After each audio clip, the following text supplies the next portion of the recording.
Hello दोस्तों, आज के इस वीडियो में फरवरी मंथ के कुछ इम्पोर्टेंट करंट अफेयर्स के बारे में बात करेंगे।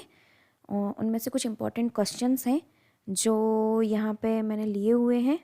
आइए तो देखते हैं। पहला क्वेश्चन, दलहन फसलों के महत्व को उजागर करने के लिए विश्व दलहन दिवस कब मनाया जाता है? तो इसका आंसर है ये 10 फरवरी को मनाया जाता है। और ये कैसे स्टार्ट हुआ? तो जैसा कि आप सभी को पता है कि दालों में जो होते हैं वो पोषक तत्व तो प्रचुर मात्रा में पाए जाते हैं। इस कारण संयुक्त राष्ट्र संघ इसका उत्पादन बढ़ाकर विश्व में जो कुपोषित देश हैं या जो गरीब देश हैं उनके नागरिकों को पोषक तत्वों से भरपूर खाना उपलब्ध करवाना चाहती है। इसे पहली बार 10 फरवरी 2018 में मनाया गया था। तो ये क्लियर हो गया। अब नेक्स्ट क्वेश्चन पे चलते हैं, जो कि है कि फरवरी 2023 में भारतीय अंतरिक्ष अनुसंधान संगठन इसरो ने गगनयान मिशन को आगे बढ़ाने के लिए निम्न में से किसके साथ साझेदारी की थी? तो जो इसरो है इसने साझेदारी की थी भारतीय नौसेना के साथ। ठीक है, तो इसमें पूछा गया है कि गगनयान मिशन, तो गगनयान मिशन क्या है? तो दोस्तों गगनयान मिशन जो है एक मानव युक्त अंतरिक्ष यान है, यानी कि इसमें मनुष्य जा सकता है। यह अंतरिक्ष कैप्सूल जो है वो 3 लोगों को लेकर जाने के लिए तैयार किया गया है, जिसमें कि यह जो दल जाएगा वो 7 दिनों तक 400 किलोमीटर की ऊंचाई पर पृथ्वी की परिक्रमा करेगा। यह 2024 में लॉन्च होने वाला है। तो इसका जो साझेदारी की गई ये भारतीय नौसेना के साथ की गई और ये मानव युक्त अंतरिक्ष यान है। अब चलते हैं नेक्स्ट क्वेश्चन पर। नेक्स्ट क्वेश्चन है, पत्रकारिता में उत्कृष्टता के लिए प्रतिष्ठित राजा राम मोहन राय राष्ट्रीय पुरस्कार के लिए किसे चुना गया है? तो इसका आंसर है मिस्टर A.B.K. प्रसाद को। ठीक है, अब मिस्टर A.B.K. प्रसाद को चुना गया है राष्ट्रीय पुरस्कार पत्रकारिता में के लिए। तो जैसा कि हमें मालूम है कि राजा राम मोहन राय राष्ट्रीय पुरस्कार जो है वह पत्रकारिता में उत्कृष्ट योगदान के लिए दिया जाता है। राजा राम मोहन राय वही हैं जिन्होंने सती प्रथा को समाप्त किया था और ब्रह्म समाज की स्थापना की थी।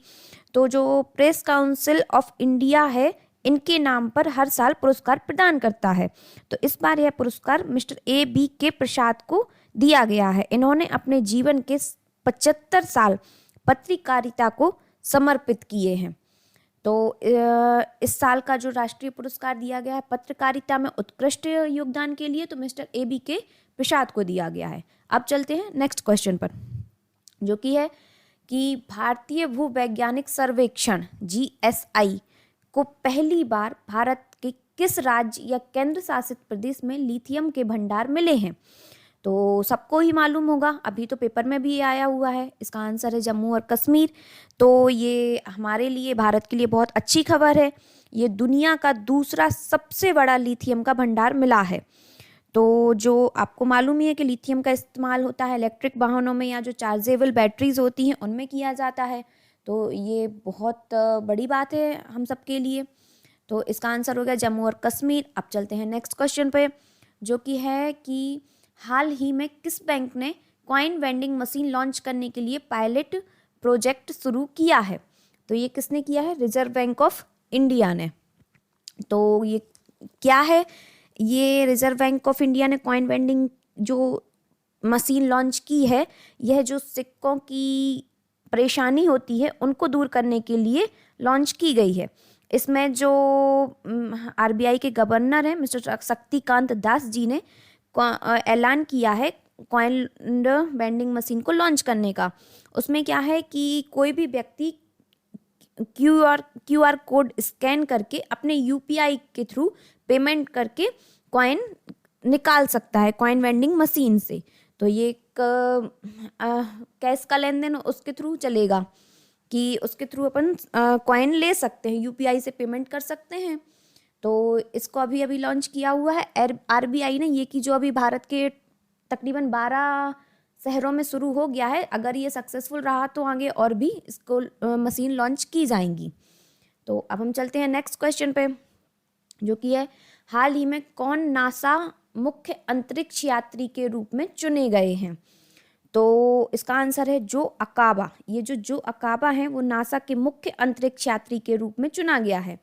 नासा के मुख्य अंतरिक्ष यात्री जो होते हैं उन्हें अमेरिका के राष्ट्रपति के द्वारा नियुक्त किया जाता है।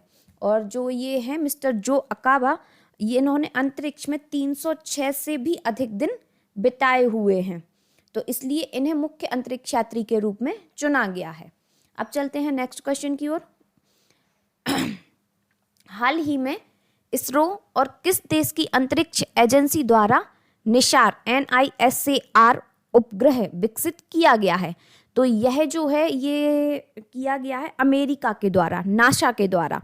ठीक है, तो नासा और जो इसरो है इनका ये संयुक्त प्रोजेक्ट कह सकते हैं, इसलिए इसका जैसे इसका नाम ही है निशार, इसको निशार बोलेंगे, अज्ञान ऐसा बोल सकते हैं कि नासा इसरो। इसका फुल फॉर्म इस टाइप से हो सकता है कि NASA ISRO synthetic aperture radar, तो जो कि 2024 में सतीश धवन अंतरिक्ष केंद्र से लॉन्च किया जाएगा। यह जो उपग्रह रहेगा यह पृथ्वी की सतह में परिवर्तन को बताएगा, भूकंप, सुनामी, ज्वालामुखी विस्फोट, पिघलते ग्लेशियरों आदि की जानकारी देगा।